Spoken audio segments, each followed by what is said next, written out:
ماجہ کی روایت ہے، نبی صاحب نے ارشاد فرمایا یخرج الناس من المشرق فیوطئون للمہدی، کہ مشرق سے لوگ نکلیں گے جو امام مہدی کی راہ کو ہموار کریں گے۔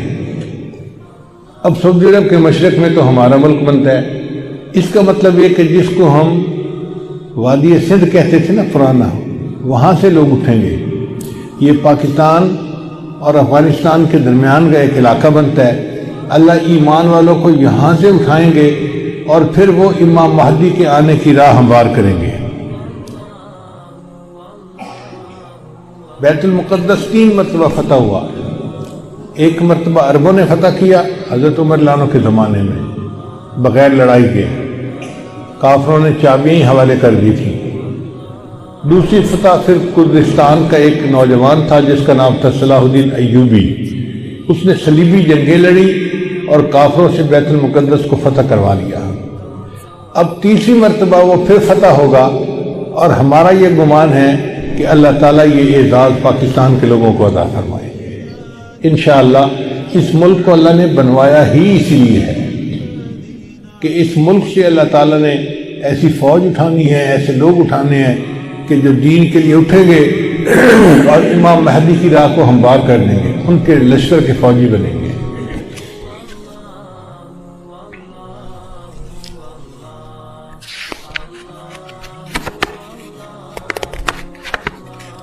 علامہ اقبال نے بہت خوبصورت شعر کہا ہے فارسی میں،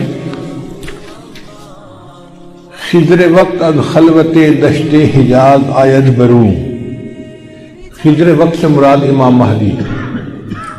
خضر وقت از خلوت دشت حجاز آید بروں، کاروان زی وادی دور و دراز آید بروں۔ یعنی زی عظیم یہ کارواں جو ہے نا یہ دور دراز سے آئے گا اور حجاز کے اندر آ کر یہ برآمد ہوگا۔ حدیث مبارکہ میں بھی ہے کہ امام مہدی آئیں گے مگر وہ چھپے ہوں گے، اپنے آپ کو چھپائیں گے۔ پہلے مدینہ طیبہ میں ہوں گے مگر وہ وہاں سے مکہ مکرمہ اس لیے آ جائیں گے کہ لوگ مجھے پہچان نہ لیں، چھپ رہے ہوں گے لوگوں سے کہ لوگ مجھے دیکھ نہ لیں، پہچان نہ لیں۔ لیکن جب مکہ مکرمہ میں وہ طواف کر رہے ہوں گے تو وہ حجر اسود کے قریب آئیں گے تو ایک غیب سے آواز آئے گی کہ لوگوں یہ مہدی ہیں، تم ان کی بیعت کر لو۔ تو لوگ ان کے ساتھ بیعت کر لیں گے اور پھر ان کے ساتھ ایک لشکر شروع ہو جائے گا۔ یہ لشکر ایسا ہوگا کہ جس نے بالآخر بیت المقدس کو فتح کرنا ہے۔ حدیث مبارکہ میں ہے کہ کالے جھنڈے یہ لے کر لوگ اٹھیں گے اور وہ اس کو جا کر بیت المقدس کے اندر گاڑیں گے، یعنی امام مہدی کے ہاتھ پہ اللہ تعالیٰ بیت المقدس کو فتح کروائیں گے۔ پھر امام مہدی موجود ہوں گے تو ان کی موجودگی میں حضرت عیسیٰ علیہ السلام بھی آئیں گے۔ دمشق کی ایک مسجد ہے، اس مسجد میں وہ نماز کے لیے کھڑے ہوں گے، تکبیر کہی جائے گی تو اتنے میں حضرت عیسیٰ علیہ السلام اس مسجد کے مینارے کے اوپر اتریں گے آسمان سے۔ تو امام مہدی ان کو کہیں گے جی کہ آپ نماز پڑھائیں، اور وہ امام مہدی کو کہیں جی کہ آپ نماز پڑھائیں۔ چنانچہ حضرت عیسیٰ علیہ السلام کے حکم پر امام مہدی نماز پڑھائیں گے۔ یہ اعزاز ملے گا ان کو کہ حضرت عیسیٰ علیہ السلام ان کے پیچھے نماز ادا کریں گے۔ اب حضرت عیسیٰ علیہ السلام نبی علیہ السلام کی شریعت کے مطابق یہاں پر زندگی گزاریں گے۔ یہ ان کے لیے بھی اعزاز کہ انہوں نے دعا مانگی تھی کہ اللہ مجھے اپنے محبوب کی امت میں ہونے کا شرف عطا فرما، تو اللہ نے ان کو آسمانوں پہ بلا لیا اور پھر اللہ ان کو دوبارہ بھیجیں گے تاکہ وہ اس شرف کو حاصل کر سکیں۔ پھر حضرت عیسیٰ علیہ السلام بیت المقدس آئیں گے، اتنے میں دجال بھی آ جائے گا۔ اب دجال جو ہے وہ پوری دنیا کے اندر کفر کو پھیلائے گا۔ اس کے پاس ٹیکنالوجی ایسی ہوگی کہ بارش برسے گی، کھیتیاں زیادہ ہو جائیں گی، پھل زیادہ ہو جائیں گے اور لوگ اس کے پیچھے لگ جائیں گے مادی وسائل کی وجہ سے۔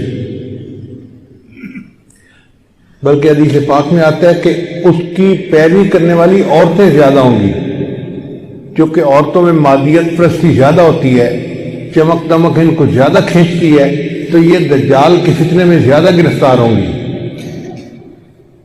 پھر حضرت عیسیٰ علیہ السلام کو جب پتہ چلے گا تو وہ دجال کی پیچھا کریں گے کہ اس کو قتل کریں۔ اب دجال وہاں سے بھاگے گا، تو بھاگ کے کہاں جائے گا؟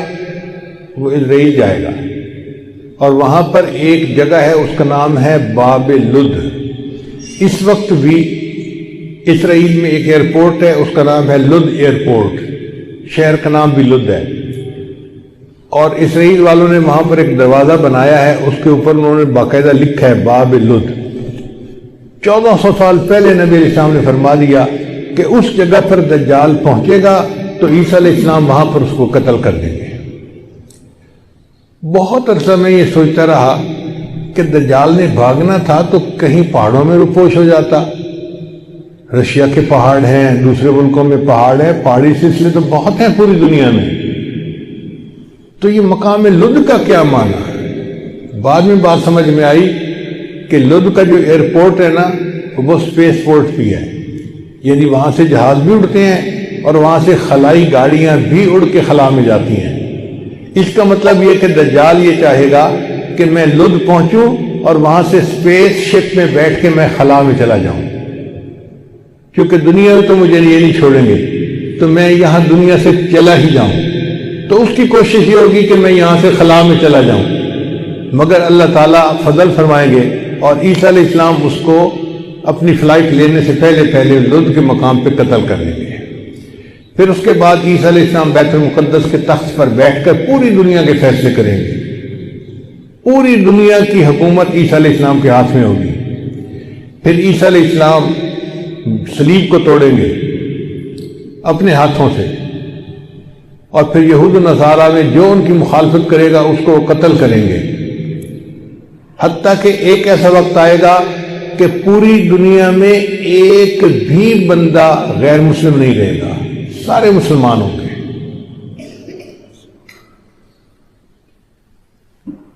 اس وقت اتنی برکتیں ہوں گی، حدیث پاک میں آتا ہے کہ ایک گائے کا دودھ پورے خاندان کے لیے کافی ہو جائے گا۔ اب یہ بات تو سمجھ میں آتی ہے، آج ایسی گائے بن گئی ہیں جو 100 لیٹر دودھ دیتی ہیں ایک دن میں۔ اب 100 لیٹر تو واقعی پورے خاندان کے لیے کافی ہے، 40-50 گھروں کے لیے کافی ہو جاتی ہے۔ یہ باتیں نبی صاحب نے اس وقت فرمائی جبکہ لوگوں کو اس کا تصور بھی نہیں ہو سکتا تھا۔ میرے آقا صلی اللہ علیہ وسلم کی نگاہ کیسی تھی؟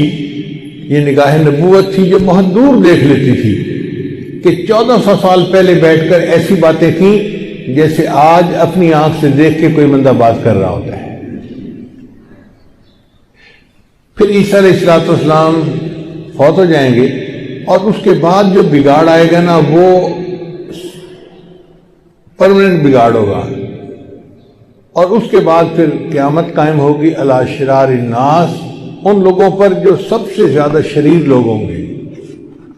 تو ایسے لگتا ہے حالات سے کہ قیامت کے بڑی بڑی نشانیاں پوری ہو گئیں، اب امام مہدی کے آنے کا وقت بہت قریب ہے۔ یہ جو حالات میں اتنی بڑی تبدیلی نظر آ رہی ہے نا،